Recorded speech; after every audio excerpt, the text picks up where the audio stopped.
je nazaj na svet, on se vrača, vojska prhaja, komunisti gorijo, jaz sem hudič in prhajam po vas, pa ste pa, ko prhaja. A lahko kdo iz SDS, prosim, pomaga gospodu Grimsu?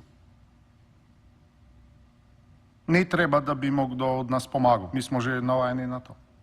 Verjamem pa, da lahko koga moti to. Jaz vem, da je v tem parlamentu kar nekaj poslancev, ki so že podpisovali razne pogodbe s hudičem, sploh pa vsi vemo, da je hudič rdeča barva. Zdaj, jaz se na zadeva malo spoznam. Preden sem prišel v to sranje od politike, sem se med drugim ukvarjal tudi z eksorcizmom, izganjanjem hudiča, sveta voda, razne molitve gor in dol. In se ne strinjam z gospodom Janšo. Mislim, da bi mogli čim prej Grimsu pomagati, da ga hudič zapusti. Sumet Deus, sumet diabolus, sumet mors.